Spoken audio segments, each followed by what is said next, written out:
Chapter 4 के अंदर हमारे पास सेंट्रल प्रोसेसिंग यूनिट आर्किटेक्चर ये हमारा चल रहा था, ठीक है। एंड इसमें हमने इंटरप्ट्स तक चीजें कंप्लीट की थी। देख भी लेते हैं क्या क्या चीजें थी इसमें सबसे पहले। और इसमें 4.1 और 4.2 है। 4.2 is totally about assembly language and 4.1 is totally about the architecture, central processing unit, CPU के बारे में और रिगार्डिंग दिस, ठीक है। अच्छा, इसमें हमने सबसे पहले, अच्छा ये सारी चीजें जो है ना 4.3, हाँ थर्ड पोर्शन है हमारा। और ये जो आपके पास टेबल दिख रहा है ये आपके पास 4.2 का टेबल है, ठीक है। तो इसमें 4.1, 4.2 और 4.3 भी है, बिट मैनिपुलेशन। तो 4.1 में भी saw central processing unit, von Neumann architecture, features देखे थे, ये सारा देखा था। साइकिल देखी थी, एफई साइकिल, एफई साइकिल से रिलेटेड जितने कंपोनेंट्स है वो देखे थे। इसके बाद कनेक्शन पोर्ट्स देखे हमने।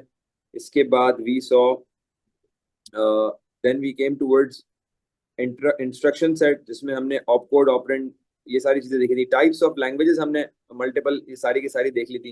High level language, low level language, ठीक है। इसमें मैंने फिर आपको समझाया भी था, आप लोगों ने क्वेश्चन भी बड़े अच्छे अच्छे किए थे। Then we came towards translators. Translators में हमने कंपाइलर देखा, इंटरप्रेटर देखा, असेंबलर देखा, ठीक है। यहाँ से हमें कंटिन्यू करना था, ऐसा ही है। इंटरप्ट नहीं था, लास्ट लास्ट हमने यहाँ खत्म किया था, याद आ गया? हाँ जी, याद आ गया। यहाँ से खत्म किया। बिल्कुल ऐसा ही है। टू टाइप्स ऑफ असेंबलर से हमें स्टार्ट लेना था, ठीक है। यहाँ से हम लेते हुए चलेंगे चीजें आगे, और फिर हम पास्ट पेपर्स की तरफ भी आ जाएंगे। Okay, so let's begin.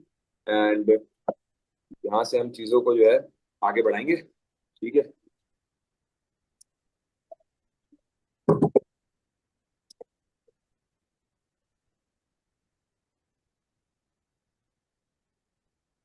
Alright, चल रिकॉर्डिंग स्टार्ट हुई भी है।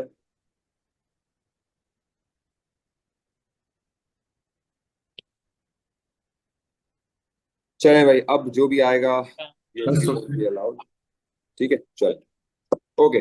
सो हमने लास्ट क्लास में असेंबलर देखा था। असेंबलर का काम क्या है? असेंबलर का सिंपल सा, वो भी एक ट्रांसलेटर है जो कि असेंबली लैंग्वेज को कन्वर्ट करता है मशीन कोड में। मतलब असेंबली लैंग्वेज कौन सी होती है? वो लैंग्वेज जिसमें निमोनिक्स होंगे, मतलब एडीडी ऐड, या फिर एसयूबी सब्ट्रैक्ट, या फिर आपके पास आईएनसी इंक्रीमेंट, या फिर आपके पास पीआरओ डी प्रॉड, मतलब प्रोडक्ट के लिए होता है ये। अभी हम इनकी इंस्ट्रक्शंस आगे भी पढ़ेंगे बहुत सारी। तो असेंबली लैंग्वेज से ये मशीन कोड मतलब टोटली जीरोस एंड वंस में कन्वर्ट करता है ताकि कंप्यूटर समझ सके, सही है। तो ऐसी लैंग्वेज में कन्वर्ट करता है मशीन कोड में जिसको कंप्यूटर समझ सके। असेंबलर की आती है दो टाइप्स। पहली जो टाइप है वो है वन पास असेंबलर, दूसरी टाइप जो है वो है two pass assembler. One pass assembler आपके पास और टू पास असेंबलर, दो अलग अलग असेंबलर्स हैं। इसको जरा समझते हैं। देखें भाई, असेंबलर की भी दो कैटेगरीज आ गई, एक वन पास, एक two pass. One pass basically अगर मैं इन शॉर्ट दोनों को एज अ होल डिफाइन करूं ना, तो वन पास का मतलब है वो जो वन राउंड लेगा, सिर्फ वन राउंड। और टू पास असेंबलर का मतलब है वो जो one round and then double second round, ठीक है ना। वन पास असेंबलर एक राउंड लेता है, टू पास असेंबलर दो राउंड्स लेता है। अब किस तरह क्या करता है, अब जरा समझते हैं। One pass assembler converts the code to machine code and load it in computer memory. One pass assembler क्या करता है कि ये आपके कोड को मशीन कोड में कन्वर्ट करता है, जो असेंबलर का काम है, और उसको डायरेक्टली मेमोरी में लोड कर देता है। मतलब जो भी आपका सोर्स कोड है, वो आपके सोर्स कोड का मतलब आपको पता है ना, जो आपकी लैंग्वेज में आपने लिखा है, प्रोग्रामिंग लैंग्वेज में, उसको मशीन कोड में कन्वर्ट करेगा, और मशीन कोड में कन्वर्ट करके फिर उसको मेमोरी में लोड कर देगा, ठीक है। Two pass assembler on the other hand क्या करता है कि ये कन्वर्ट करता है पहले लेबल्स को इनके एब्सोल्यूट एड्रेस में, and then convert them to machine code. अब इस डेफिनेशन के अंदर दो नए वर्ड्स आ रहे हैं, एक लेबल्स, एक एब्सोल्यूट एड्रेस, जो कि हमने अभी तक नहीं पढ़े। तो टू पास असेंबलर का जो पार्ट है ये हम कवर कब करेंगे? जब हम एब्सोल्यूट एड्रेस और लेबल्स के बारे में समझ आ जाए, सही है ना। लेबल्स का मतलब तो एक कैटेगरी होती है, और कैटेगरीज को एब्सोल्यूट एड्रेस में कन्वर्ट कर रहे हैं। मतलब अभी हमें एब्सोल्यूट एड्रेस नहीं पता क्योंकि हमने टाइप्स ऑफ असेंबली एड्रेसिंग नहीं करी है। तो जब वो कर लेंगे तो फिर हमें एब्सोल्यूट एड्रेस का समझ आ जाएगा कॉन्सेप्ट। तो टू पास असेंबलर हम इसको रोक के, ये हम कब करेंगे? जब हमें सारी absolute addressing, indirect addressing, direct addressing, relative addressing, index addressing, जब वो कवर करेंगे फिर हम टू पास असेंबलर को समझेंगे, ठीक है। वन पास तो सिंपल है। वन पास सिंपल आपके सोर्स कोड को मशीन कोड में कन्वर्ट करता है, और मशीन कोड फिर आपके पास मेमोरी में लोड कर दे, ठीक है भाई। कोई सवाल इधर यहाँ पे regarding one pass assembly? Two pass अभी नहीं पूछेगा क्योंकि टू पास अभी हमने नहीं पढ़ा, ठीक है। वो हम आगे जाके जब हमें एब्सोल्यूट का कम क्लियरिटी हो जाएगी फिर हम पूछेंगे। जी भाई, सर इसकी कोई एग्जांपल दे सकते हैं? जैसे हमने कोड लिखा तो लाइक कैसे यूज होगा वन पास समझो। इस पे आपने जैसे कोड लिखा, अभी ये जो असेंबलर्स हैं ये असेंबलर्स बेसिकली आपके पास एफई साइकिल के अंदर इंस्टॉल्ड हुए होते हैं। और एफई साइकिल के अंदर आपके पास जितनी भी, जैसे बहुत सारी एग्जांपल्स हैं असेंबली लैंग्वेज का, आप कोड खुद भी लिख सकते हो असेंबली लैंग्वेज के। जैसे आपने डिफरेंट, इसकी तो पूरी लैंग्वेज है, जैसे कि ऐड करते हैं फॉर एग्जांपल R1 R2। सही है, ये मैं सिलेबस का पार्ट नहीं है, मैं अलग से समझा रहा हूँ। आप एग्जांपल पूछिए, R1 की वैल्यू है लेट से 3 और R2 की वैल्यू है लेट से 5। ऐड R1 एंड R2 का मतलब है कि आप R2 और R1 को ऐड करके R1 में सेव कर दो। मतलब R2 5 प्लस R1 3, तो 8 अपडेटेड 8 वैल्यू R1 में चली जाएगी। तो ये यहाँ पर आपके पास फाइनल जो आंसर आएगा वो R1 के अंदर R2 की वैल्यू भी प्लस होके आ जाएगी, तो टोटल आपके पास 8 आ जाएगा। अब ये सारी, ये जो काम कर रहे हैं ना, इसके हम अलग अलग कोड भी बनाते हैं। ये आप यूनिवर्सिटी लेवल पे असेंबली लैंग्वेज की कोडिंग करोगे, तो वो सारी कोडिंग को ये क्या करता है बैकएंड पे, फिर कंपाइलर नहीं होता असेंबली लैंग्वेज के लिए, फिर आपके पास असेंबलर होता है। तो वो असेंबलर जो होता है वो आपके पास कंप्यूटर अंडरस्टैंडेबल फॉर्म में पूरा कन्वर्ट कर देता है 0101 में, और फिर वो मेमोरी में अपडेट हो जाता है। और मेमोरी में अपडेट होने का मतलब क्या है कि MAR में अपडेट कर रहा है, MDR में आगे अब यहाँ से जब आगे बढ़ेगा डेटा, तो एग्जीक्यूट वगैरह करके वो मेमोरी में अपडेट कर देगा। ये चीज़ है। इसके बाद आपके पास जो चीज, अरे टू पास अभी हम करेंगे, सही है। उसके बाद आईडीई। आईडीई क्योंकि टू पास में कुछ टर्मिनोलॉजीज है वो अभी क्लियर क्लियर नहीं होंगी, वो आगे जाके क्लियर होंगी, तो उसके साथ फिर हम कर लेंगे। आईडीई, आईडीई ऑलरेडी आप पढ़ चुके हो, इंटीग्रेटेड डेवलपमेंट एनवायरनमेंट। क्या करता है आईडीई? जी भाई, आईडीई का क्या पर्पज है, क्या सर करता है इसमें हम ये कैसा सॉफ्टवेयर? जी कोडिंग करते हैं इन्वायरमेंट ना। प्रोवाइड करता है। एक ऐसा सॉफ्टवेयर जो ठीक हमें अलाउ करता है कि हम उसके अंदर डेवलपमेंट कर सके, लैंग्वेजेस में ठीक है, कोड राइट कर सके। बेहतरीन, ऐसा ही है। तो आपके पास आईडीई एक ऐसा सॉफ्टवेयर है जो आपको कोडिंग करने देता है, जो आपको प्रोग्राम लिखने देता है, और वो अलग अलग तरीके की चीजें आपको, अलग अलग फीचर्स प्रोवाइड करता है। जैसे आप उस प्लेटफॉर्म पे लिख सकते हो कोड, कोड को एडिट कर सकते हो, और कोड को टेस्ट कर सकते हो। अपने प्रोग्राम को राइट कर सकते हो, एडिट कर सकते हो और टेस्ट कर सकते हो। ठीक है, ये मल्टीपल चीजें हैं जो आपको ये अलाउ करता है। ठीक है।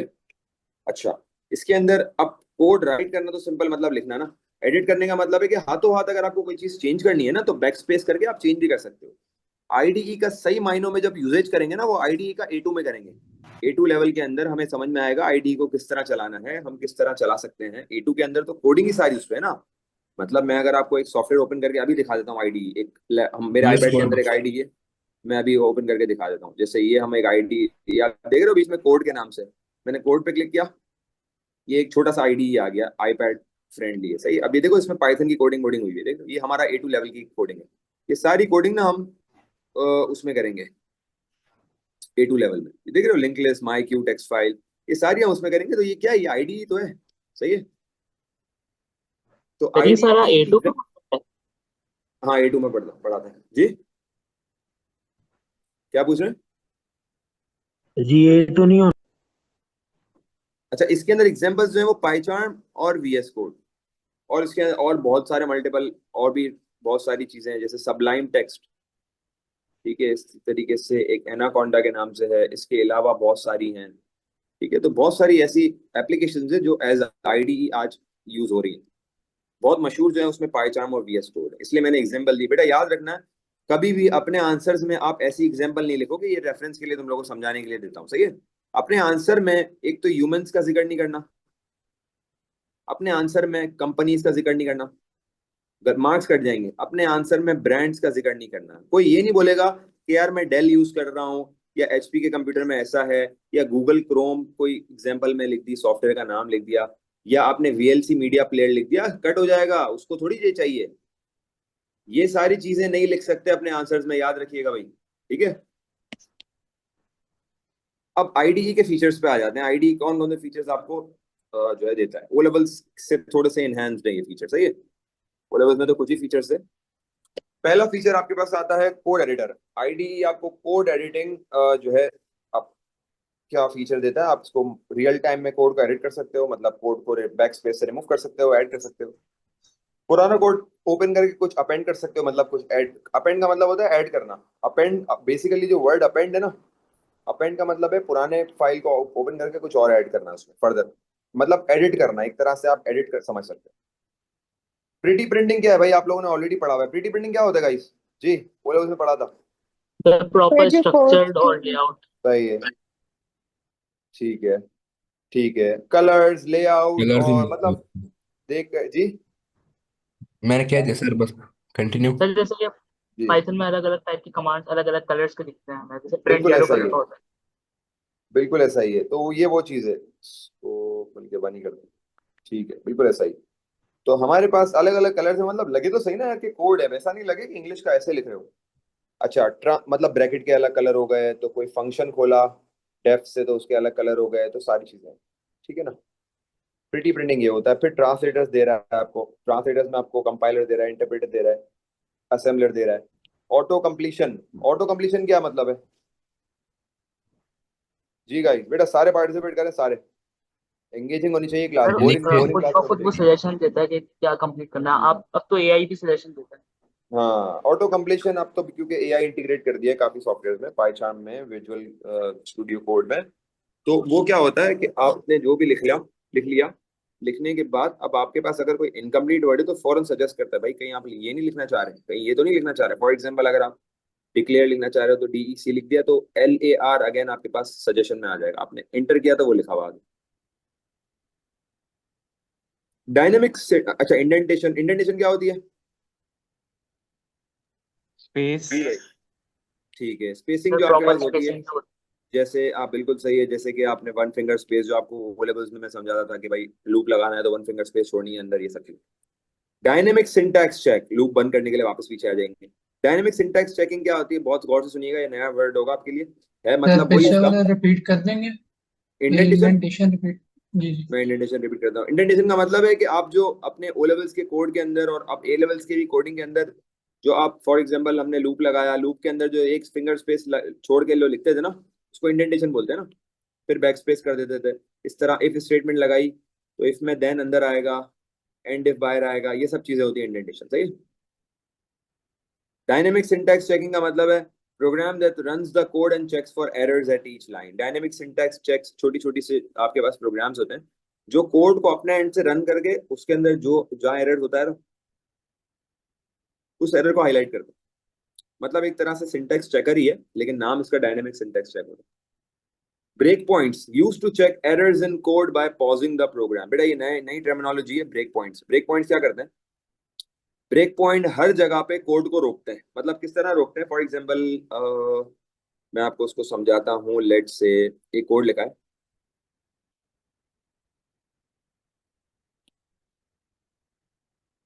ये कोड लिखा है, सही है।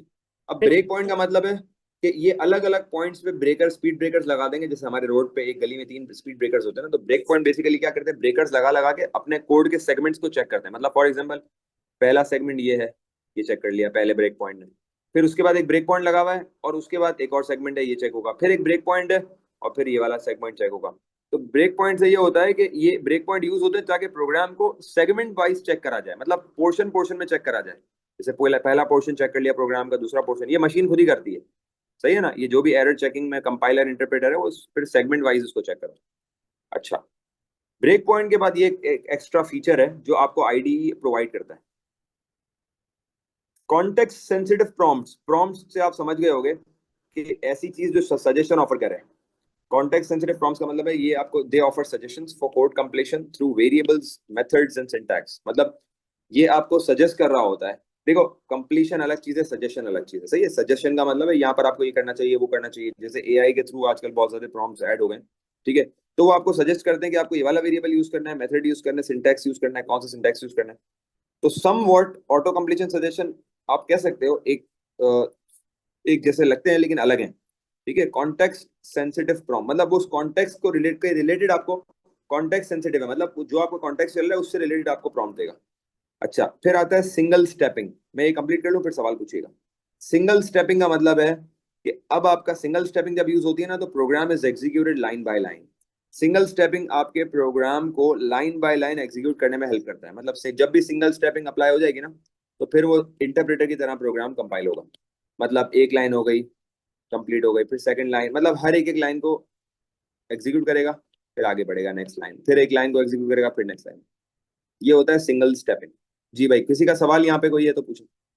तो मेरा डायनामिक्स चेक से रिलेटेड क्वेश्चन। जी सर क्वेश्चन ये है कि फॉर एग्जांपल अगर हम लिखते हैं इंपोर्ट पांडास, तो नीचे वो दिखा रहा होता है pandas could not be resolve अगर इंस्टॉल नहीं हम्म होता। एक तो ये हम्म टाइप का वो सजेशन देता है, हमें वार्निंग देता है। और बिल्कुल। दूसरा ये कि जब हम कोड जब रन करते हैं तो उसमें वो दिखाता है कि फलानी लाइन में प्रॉब्लम है। तो इन दोनों में से कौन सी चीज को हम कहेंगे dynamic syntax check, code run करने के बाद या वो जो डायरेक्ट वार्निंग दिखाता है? हाँ, जब आप कोड रन करोगे ना उसके बाद रन करेगा and then it will check for errors. ठीक है, पहले से नहीं। पहले पहले जो बताता है वो तो आपके पास अलार्म देता है कि भाई ये इंस्टॉल हाँ, नहीं है, okay, could not be resolve, install नहीं। इंस्टॉल्ड हाँ नहीं है। बिल्कुल बिल्कुल। ये वो चीज, वो वाली ये अलग चीज है। ठीक है, ये आपको रन करके फिर आपको बताता है। और किसी का सवाल है बेटा? पूछे। फीचर्स। ओके, आगे बढ़ते हैं। सर जी। सर ये डायनामिक सिंटैक्स चेक और ब्रेक पॉइंट में फिर फर्क क्या हुआ कि सिर्फ के वो पॉज करता है? बस ब्रेक पॉइंट और डायनेमिक सिंटैक्स चेक में ये फर्क हुआ कि ब्रेक पॉइंट आपके पास सेगमेंट सेगमेंट चेक करते हैं, सेगमेंट वाइज, मतलब चंक्स ऑफ कोड चेक करते हैं। और सिंगल स्टेपिंग जो है, अच्छा आप उसमें ब्रेक पॉइंट पूछ रहे हैं, ब्रेक पॉइंट चंक से चेक करते हैं। और डायनेमिक सिंटैक्स चेकिंग चेक करता है, लेकिन ये डिपेंड करता है कि ब्रेक पॉइंट के थ्रू चेक करे या सिंगल स्टेपिंग के थ्रू चेक करे। सिंगल स्टेपिंग से करेगा तो लाइन बाय लाइन करेगा, और ब्रेक पॉइंट से करेगा तो सेगमेंट बाय सेगमेंट करेगा। सही है। Okay sir, thank you. Welcome. How is Java compiler through partial compiler and interpreter? ये एक सवाल एक दफा आया था एग्जाम में, तो हमने इसको नोट्स में ही डाल दिया क्योंकि बड़ा आउट सवाल आ गया था अचानक से। और क्योंकि हमारे सिलेबस के अंदर जावा कोड लिखने का है ही नहीं, कुछ भी नहीं है उसके बारे में, तो अचानक से सवाल आ गया था। और अब तो क्योंकि जावा हमारे उसमें है भी नहीं, यूज भी नहीं करते, लेकिन फिर भी हमने क्वेश्चन इसमें डाल दिया कि क्या पता जावा से रिलेटेड, क्योंकि जावा के अंदर जावा हमारे सिलेबस में नहीं है, लेकिन पार्शियल कंपाइलेशन और पार्शियल इंटरप्रेटर है। अब पार्शियल कंपाइलेशन पार्शियल इंटरप्रेटर का मतलब जरा समझना। देखो, पार्शियल का मतलब होता है थोड़ा सा। जावा कंपाइलर आपके पास ऐसी चीज है जो पार्शियली कंपाइल भी करता है, पार्शियली इंटरप्रेट भी करता है। जो आप ओ लेवल में एक सवाल आपने देखा था कि how can the person use compiler and interpreter at the same time, याद है? जिसमें हम लिखते थे कि सेंसिटिव जगहों पे जो है इंटरप्रेटर यूज करो, और जो जगहें जिनका एरर चांसेस कम है या जो सेंसिटिव नहीं है वहां कंपाइलर यूज करो। तो यहाँ पे विद रिस्पेक्ट टू जावा हमें बताना है कि पार्शियली कंपाइल और पार्शियली इंटरप्रेट कैसे होगा। ठीक है, मतलब दोनों कैसे होंगे आप जरा समझ लो। पहला पॉइंट कह रहा है Java source code is first compiled into byte code by the Java compilers. को कंपाइल्ड हो गया, कंपाइल्ड है, सही है। Java source code is first compiled into byte code by the Java compiler. Java का जो सोर्स कोड है वो सबसे पहले आपके पास कंपाइल होकर बाइट कोड में चला जाएगा बाय द जावा कंपाइलर। अब ये बाइट कोड बेसिकली क्या है? ये बाइट कोड आपके पास एक तरह से उसी का ही एक फॉर्म है। अगर मैं बाइट कोड की बात करूं, बाइट कोड आपकी एक इसी तरीके की, जैसे मशीन लैंग्वेजेस और ये सब है ना, इसी तरीके की एक फॉर्म है बाइट कोड, जिसके अंदर आपके पास बाइट वाइज डेटा जो है आपके पास आता है। ठीक है, तो ये बेसिकली आपके पास बाइट कोड में सबसे पहले जावा का जो सोर्स कोड है वो आपके पास बाइट कोड में ट्रांसफर होगा, और बाइट कोड में कौन ट्रांसफर करेगा? जावा का कंपाइलर। ठीक है, अब होगा क्या, ये इसने कर दिया। ठीक है, अब आपके पास सेकंड पॉइंट है, this byte code will this bytecode is platform independent and not directly executable। Platform independent का मतलब क्या है कि भाई ये सिर्फ वहीं पे चलेगा जहां पे जावा सपोर्टेड आईडीईज है। ठीक है ना, जहां पे जावा सपोर्टेड आईडीईज है ये वहीं पे ही चलेगा। ठीक है, और सर, अगर मैं जी मैं कंप्लीट कर जी पूछा। बाइट कोड का मतलब क्या होता है? बाइट कोड बेसिकली आप एक समझ लो कि एक तरह से, अगर मैं इसको और उसमें जाऊं डीप में, तो बाइट कोड आप समझ लो एक तरह से लो लेवल जो है ना आपके पास एक इंस्ट्रक्शन। और लो लेवल इंस्ट्रक्शन का मतलब है ये वो टाइप है जो कंप्यूटर समझ पाएगा। ठीक है, और अब ये सर ये इसको, मशीन कोड की तरह होगा? हाँ बिल्कुल ऐसा ही है। और ये सिर्फ सिर्फ आपके पास वहां चलेगी जहां पे प्लेटफॉर्म इंडिपेंडेंट आईडीज है, मतलब वो आईडीज जो सिर्फ जावा को सपोर्ट करें। ठीक है ना, वो सारी जगहें पे जो वर्चुअल जावा वर्चुअल मशीन है, जावा हम बेसिकली वर्चुअल मशीन में मैं आना नहीं चाह रहा क्योंकि वर्चुअल मशीन A2 का टॉपिक है। वर्चुअल मशीन का मतलब ऐसा ये होता है कि आप एक ऑपरेटिंग सिस्टम में दूसरा ऑपरेटिंग सिस्टम चला लो, तो ये थोड़ा सा उससे लिंक करती है चीजें। जावा सोर्स कोड को सबसे पहले कंपाइल करा एक लो लेवल इंस्ट्रक्शन में, किसने करा? जावा कंपाइलर ने। ठीक है, दिस बाइट कोड जो इंस्ट्रक्शन है low level, it's platform independent and not directly executable. इसको हम डायरेक्टली एग्जीक्यूट नहीं कर सकते अनटिल एंड अनलेस ये आपके पास जावा की ही जावा की जो जावा जो सपोर्ट करते हैं आईडीज वो यूज ना हो एट रन टाइम। अब रन जब करेंगे क्या होगा? The Java virtual machine interprets the byte code and compile it into machine code for execution. जब आपके पास बाइट कोड, क्योंकि लो लेवल के अंदर पार्शियली मशीन कोड तो बन गया है। पार्शियल मशीन कोड का मतलब क्या है कि ये आपके पास थोड़ा बहुत असेंबली लैंग्वेज की तरफ गया हुआ है। कंप्लीट मशीन कोड नहीं है, मतलब कंप्लीटली जीरो वंस पे नहीं आ गया हुआ। तो अब जो है वो जेवीएम जो जावा वर्चुअल मशीन है वो क्या करेगी, इस बाइट कोड को कंपाइल करके फर्दर बिल्कुल प्योर कंप्यूटर अंडरस्टैंडेबल फॉर्म जो मशीन कोड है उसमें लेके जाएगी एग्जीक्यूट करने के लिए। This makes Java a partially compiled and partially interpreted language. अब जरा उसको समझना, वापसी रिकैप कर। होगा ये कि सबसे पहले आपके पास इसमें यहां से जावा सोर्स कोड कंपाइल होगा बाइट कोड में। जावा सोर्स कोड का मतलब क्या है कि जावा लैंग्वेज लिखी हुई है, सही है, जावा लैंग्वेज लिखी हुई है, जावा लैंग्वेज कंपाइल हुई बाइट कोड में। बाइट कोड का मतलब है लो लेवल इंस्ट्रक्शन, और ये कौन कंपाइल कर रहा है, कंपाइलर कर रहा है। उसके बाद इंटरप्रेटर क्या करेगा, उस बाइट कोड को मशीन कोड में कन्वर्ट करेगा। दो स्टेप्स यहाँ पे परफॉर्म हो रहे हैं। क्या हो रहा है, पहले आपके पास जो जावा लैंग्वेज है वो जा रही है बाइट कोड में, और बाइट कोड में कौन भेज रहा है इसको, जावा लैंग्वेज को बाइट कोड में कौन भेज रहा है भाई, कौन भेज रहा है, कंपाइलर। बाइट कोड से कहाँ जा रही है, मशीन कोड में, और मशीन कोड में कौन भेज रहा है भाई, कौन कर रहा है, इंटरप्रेटर। अब क्यों हो रहा है कंपाइलर, क्यों इंटरप्रेटर, क्योंकि देखो कंपाइलर आपके पास जल्दी करता है तो उसका इस वजह से वहां पे यूज हो रहा है क्योंकि सेंसिटिविटी का इशू नहीं है। और इंटरप्रेटर यहाँ इसलिए यूज हो रहा है क्योंकि यहाँ पे आपके पास मसला ये है कि हमें थोड़ा सा यहाँ पे चीजें सेंसिटिव हैं, एरर्स के मसले हैं, तो इसलिए यहाँ पे इंटरप्रेटर यूज हो रहा है। ठीक है, तो ये मामला है इसका। तो ये दो स्टेप्स हैं, इससे पता लगता है। तो आपने सिंपल सिंपल ये बोलना है कि भाई पहले जावा लैंग्वेज जो है बाइट कोड में कंपाइल होगी through compiler, and then interpreter क्या करता है, बाइट कोड को मशीन कोड में कन्वर्ट करता है, इंटरप्रेट करता है। इंटरप्रेट करता है भी लिख सकते हो, इंटरप्रेटर ये करता है ये भी लिख सकते हो। दिस मेक्स, इससे जावा दोनों कंपाइल और इंटरप्रेट दोनों हुई। समझ गए बात को, तो ये सारा चक्कर। सर ये जो वो होगा कोडर जो होगा, वो जब लिख रहा होगा, जो कोड वो लिखेगा वो बाइट कोड होगा। वो बाइट कोड होगा नहीं, जो कोड लिखेगा जो पहला कोड होगा ओरिजिनल कोड होगा, वो जावा जी जो लैंग्वेज होगी, वो जावा लैंग्वेज ओके होगी, वो जावा की लैंग्वेज होगी, मतलब वो जावा में लिखेगा ना, वो जावा लैंग्वेज होगी। और जावा ओके लैंग्वेज बाइट कोड में कन्वर्ट होगी, मतलब लो लेवल में कन्वर्ट होगी, इसमें जीरोस एंड वंस भी होंगे, असेंबली लैंग्वेज भी होंगी। फिर byte code completely zeros and ones में कन्वर्ट होगा। सही है, ये सर चक्कर। एक क्वेश्चन है। जी जी।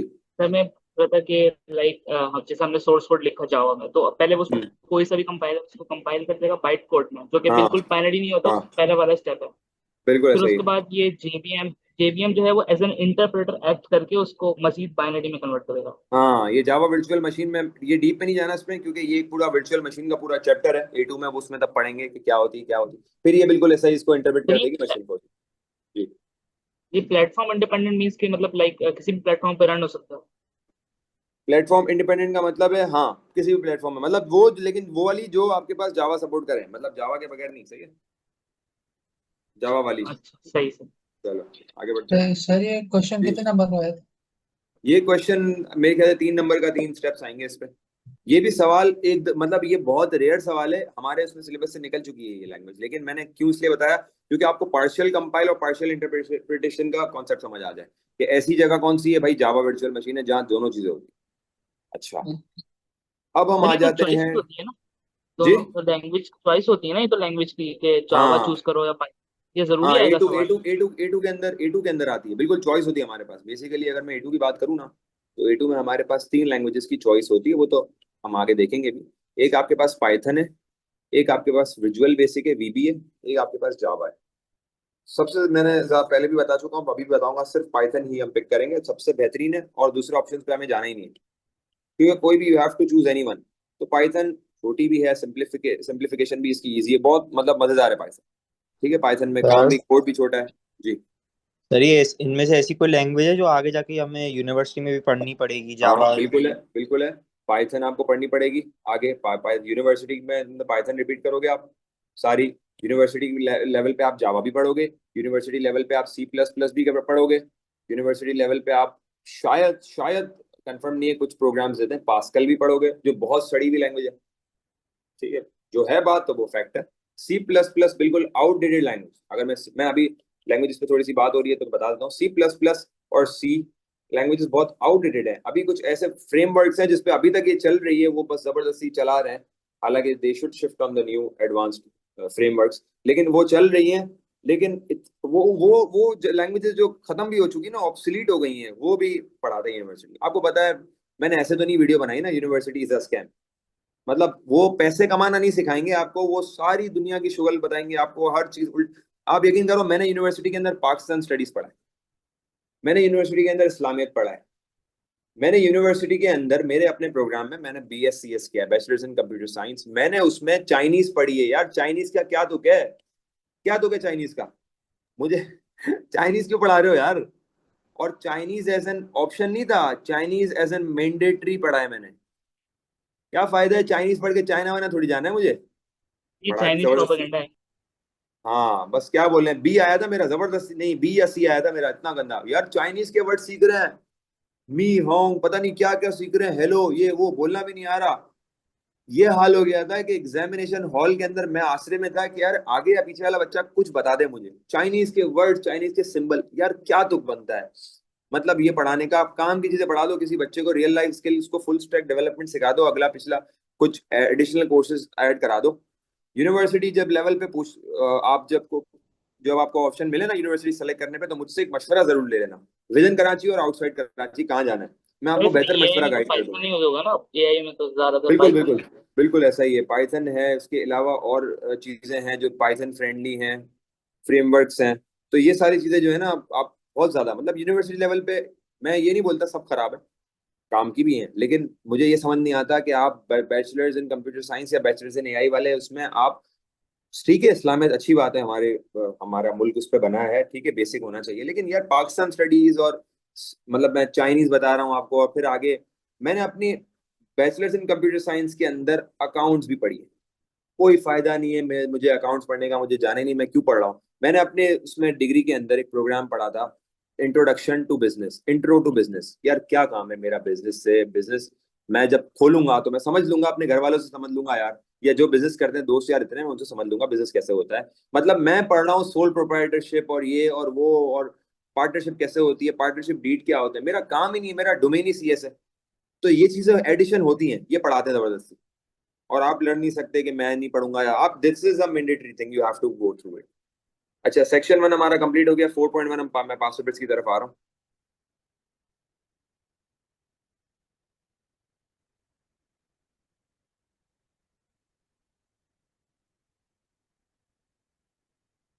ओके, सबसे पहले आपको क्वेश्चन यहाँ पे दे रहा है, मेजुन का ही क्वेश्चन है, a computer system is designed using the basic von Neumann model. ठीक है भाई, सही है, बेहतरीन। Describe the purpose, describe the role of the registers in the FDE या फिर FE साइकिल। 5 मार्क्स का क्वेश्चन दे दिया इसने, role of the registers in the FE cycle. कभी FE, मैंने आपको बताया ना, कभी FE साइकिल बोलेगा तो कभी FDE साइकिल बोलेगा, ज्यादातर वो FE साइकिल बोलता है। बताएं भाई, 5 पॉइंट्स का ये पूरा सवाल है, क्या लिखेंगे? Role of registers in FE cycle. तो सबसे पहले तो प्रोग्राम काउंटर के बारे में लिखेंगे। सही है, सबसे पहले हम प्रोग्राम काउंटर के बारे में लिखेंगे। प्रोग्राम काउंटर के बारे में क्या लिखना चाहिए भाई हमें? That it receives the instructions and increments by one. Holds the next ठीक है, instruction. ठीक है, ये क्या करता है? इट द प्रोग्राम, क्योंकि इट तो लिख नहीं सकते, इट से वो एग्जामिनर समझेगा नहीं। द प्रोग्राम काउंटर स्टोर्स, एक ये भी बता दो कि स्टोर्स द इंस्ट्रक्शन ऑफ, क्या कौन सी इंस्ट्रक्शन स्टोर करता है? Instruction to be executed next. Next, हाँ, of the next instruction to be executed, क्योंकि इसमें सर हमें कोशिश क्या क्या करनी है जी। सर ये ओ, आपने क्या लिखना अच्छा है? स्टोर्स अच्छा, एड्रेस, हाँ वो एड्रेस लिखना था, गलती से इंस्ट्रक्शन लिख दिया, चलो ठीक है। It stores the address of the next instruction to be executed. ठीक है, ये हो गया पहला पॉइंट। दूसरा पॉइंट क्या आएगा बेटा? बाकी सारे भी जवाब दो, क्या आएगा? PC के बाद क्या होता है? वो बस पढ़ा था ना, increment by one. Increments by one. Increments by 1। लेकिन इंक्रीमेंट्स बाय 1 अगर मैं करूंगा यहाँ पे, तो रोल ऑफ रजिस्टर में सारे आ जाएंगे? हाँ सारे आ जाने चाहिए वैसे। इट, या बल्कि इससे अच्छा और पॉइंट दूसरा हो जाएगा, it forwards the address to, किसको भेजेगा? MAR. MAR. MAR, ये और बेहतर पॉइंट है। Memory address register. MAR, कोशिश करो फुल फॉर्म लिख लिया करो जब आप अपनी डेफिनेशन या आंसर्स लिख रहे हो ना, तो कोशिश क्या करो फुल फॉर्म लिख लो, मेमोरी एड्रेस रजिस्टर। ठीक है भाई, मेमोरी एड्रेस रजिस्टर तक आ गया। अब क्या करेगा मेमोरी एड्रेस रजिस्टर? अब एक दफा लिख लिया ना फुल फॉर्म, अब शॉर्ट फॉर्म लिख लो, मसला नहीं है। जो जो इंस्ट्रक्शन MAR में स्टोर हुए हैं हाँ उनको अब वो टेम्परेरी MDR में स्टोर करवाएगा before कॉपिंग into current instruction register CIR। Exact ठीक डेटा है, फर्स्ट में आएगा। CIR से पहले तक ना। तो ये डेटा, अभी तो डेटा है ही नहीं इसके पास, अभी तो MAR में एड्रेस है। तब पहले फेच करेगा ना। कौन फेच करेगा? ये तो नहीं करेगा। MDR MAR MDR फॉरवर्ड करेगा करेगा। MDR हाँ, को। फॉरवर्ड्स द एड्रेस टू किसको? MDR MDR में लिख लेते हैं memory data memory register. Memory data data register. Register. सही है।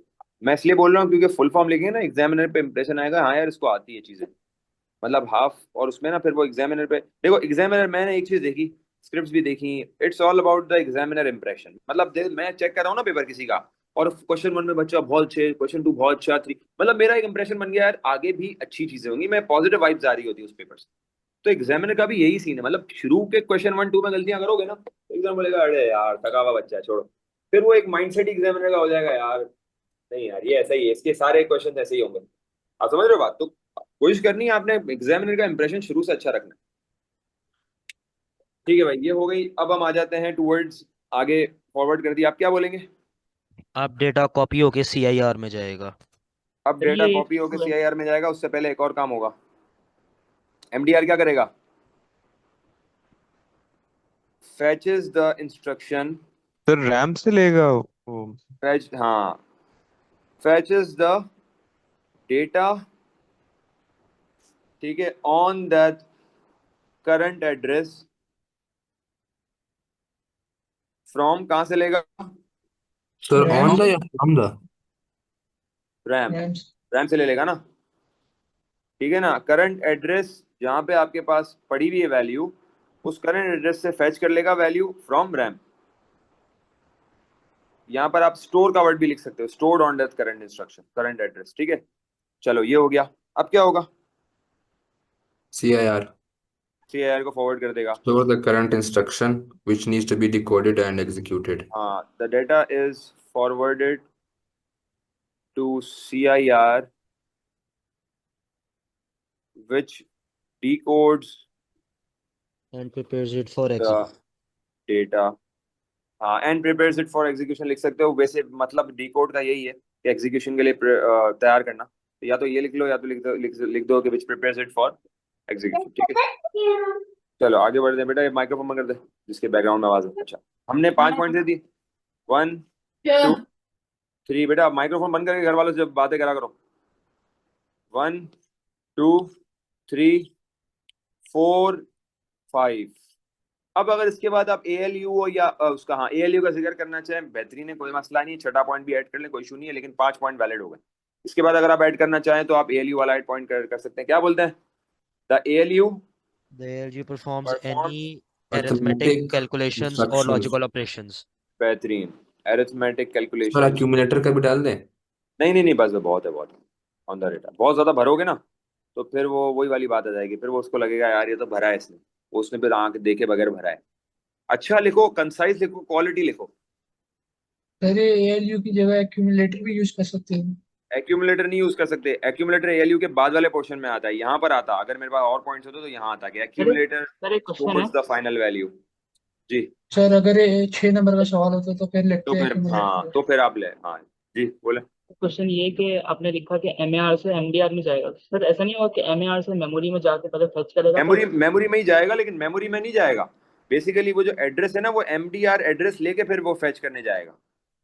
वैसे एड्रेस पीछे से MAR तो दे देगा, वहां पे भी दे देगा, लेकिन MDR उस एड्रेस पे वैल्यू जो है पिक कर लेगा। तो आप या तो ये पॉइंट लिख लो, या तो आप इसका ऑल्टरनेट ये लिख लो कि MAR वहाँ रैम में एड्रेस भेज रहा है। वो हम नहीं मेंशन करें क्योंकि यहाँ पे वो इतना इंपॉर्टेंट नहीं है जितना MDR का पॉइंट इंपॉर्टेंट है। अच्छा, MDR को तो बेसिकली मिल चुका है डेटा ना MDR एड्रेस। में लोड होता है।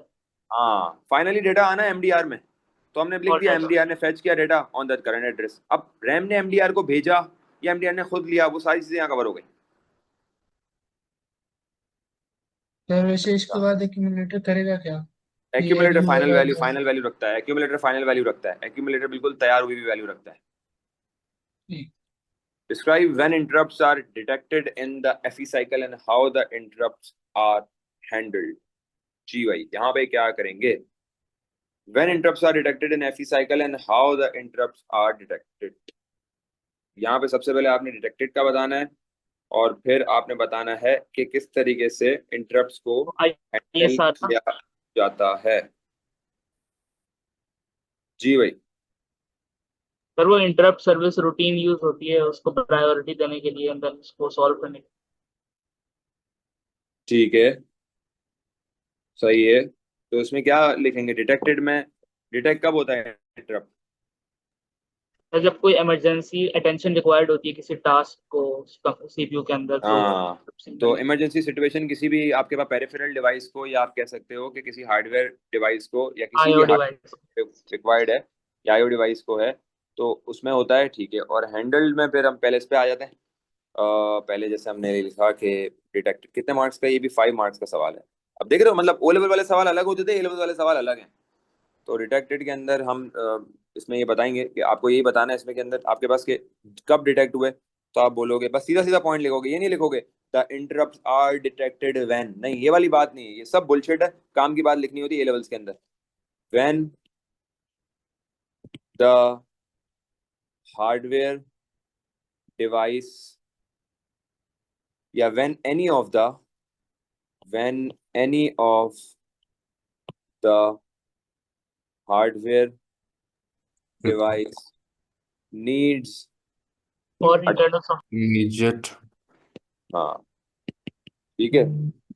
सर हम ये लिख सकते हैं कि when there is abnormality in the system या ऐसे कुछ? एबनॉर्मेलिटी वैलिड नहीं होगा, इसको कोई इसी तरह का पॉइंट लिख दोगे कि emergency arises in any hardware device, ये आप कह सकते हो। Okay sir.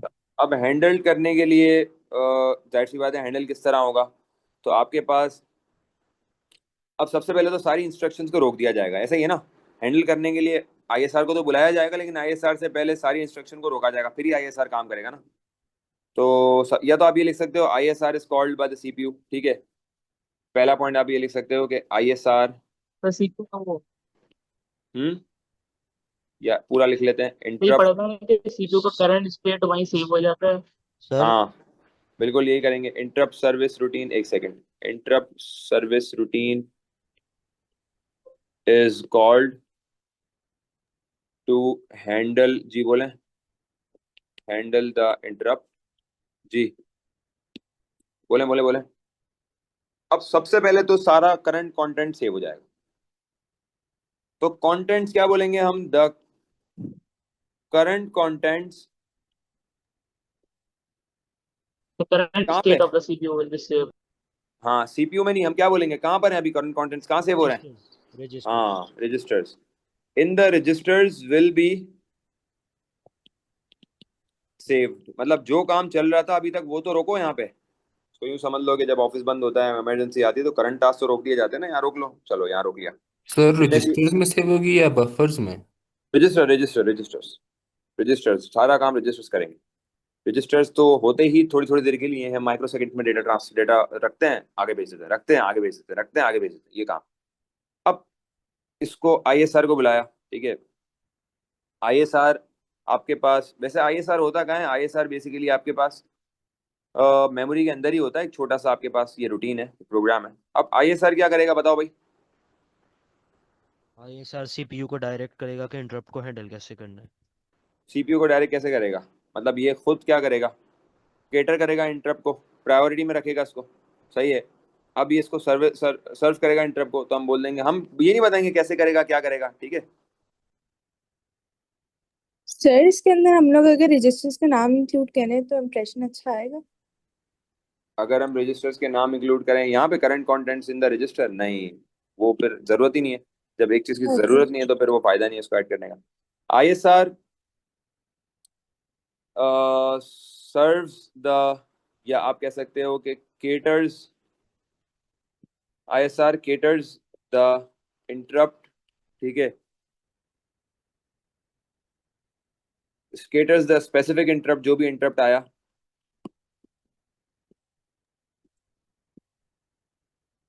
फिर वो तो ये नहीं बताएंगे ओ लेवल में जो हमने पढ़ा था कि हर इंटरप्ट को प्रायोरिटी असाइन की जाती है।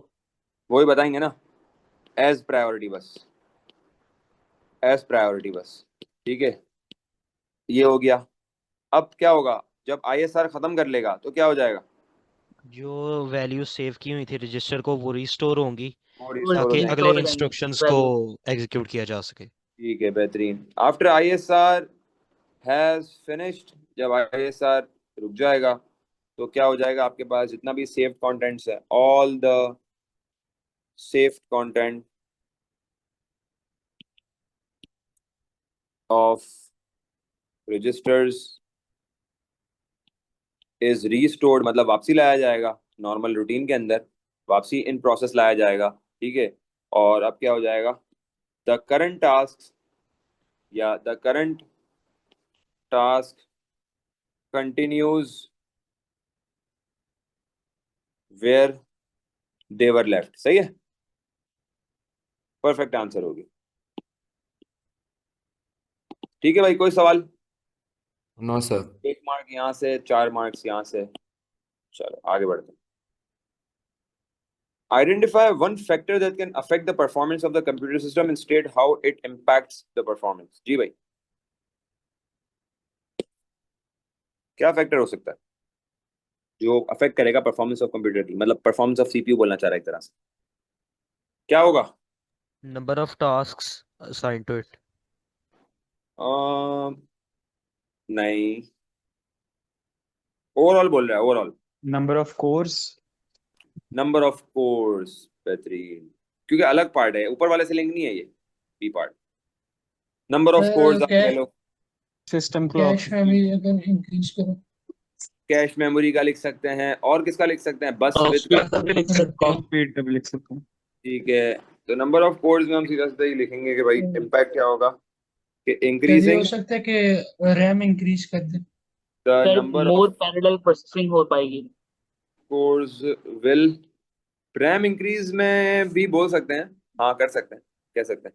सर वो increasing number of course parallel will, बढ़ पाएगी। हाँ, विल मेक या विल एनहांस कंप्यूटर्स स्पीड, क्योंकि वो कंप्यूटर के वर्ड में ले रहा है तो मैंने भी कंप्यूटर का वर्ड ही लिस्ट किया, वरना CPU लिखता। कंप्यूटर स्पीड, बस खत्म। 1 मार्क यहाँ का, 1 मार्क यहाँ का, बस मिल गया दोनों। सर हम बस विद भी लिख सकते थे, कैश मेमोरी भी लिख सकते थे। तो सर क्लॉक स्पीड लिख सकते थे। ब्लॉक्स, क्या क्लॉक स्पीड, क्लॉक स्पीड भी लिख सकते हैं, क्लॉक स्पीड भी लिख सकते हैं। ये हम नहीं कर रहे क्योंकि हमने अभी बिट मैनिपुलेशन, बिट मैनिपुलेशन का है, बिट मैनिपुलेशन पढ़ी नहीं है। आगे आते हैं, आगे आते हैं।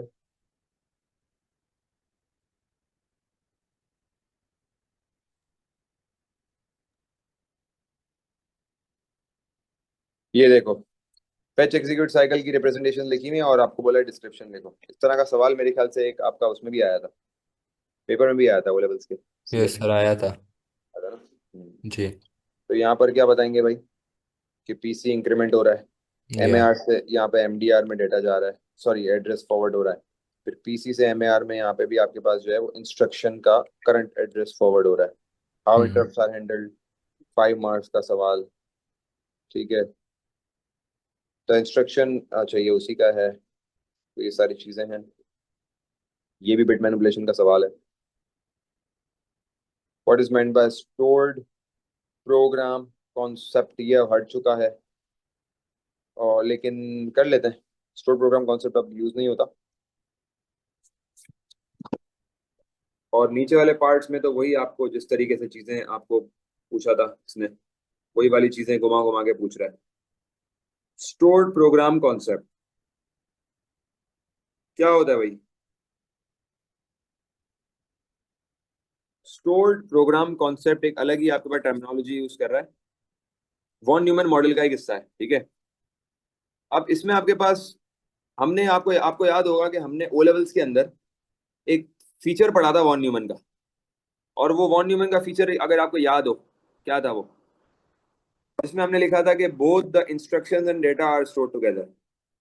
जो आपके पास वॉन न्यूमैन के अंदर मेन मेमोरी स्टोर करती है, वो आपके पास प्रोग्राम्स भी स्टोर करती है, प्रोग्राम की इंस्ट्रक्शन भी स्टोर करती है, और प्रोग्राम के जो डेटा रन हो रहा है उसकी भी इंस्ट्रक्शन स्टोर करती है। तो स्टोर्ड प्रोग्राम कॉन्सेप्ट का मतलब ही यही है। आप इसमें लिखोगे कि both the programs and programs instruction लिख लो, programs instruction and data is are and data are stored together in memory. और मेमोरी आपको पता है कौन सी वाली है? रैम। ठीक है भाई, कोई सवाल? No, sir. पीसी हो गया, इंडेक्स रजिस्टर हो गया, अच्छा स्टेटस रजिस्टर। स्टेटस रजिस्टर का कॉन्सेप्ट हमने ओ लेवल्स में लिया था, अगर आपको याद हो। क्या होता था स्टेटस रजिस्टर, क्या करता था?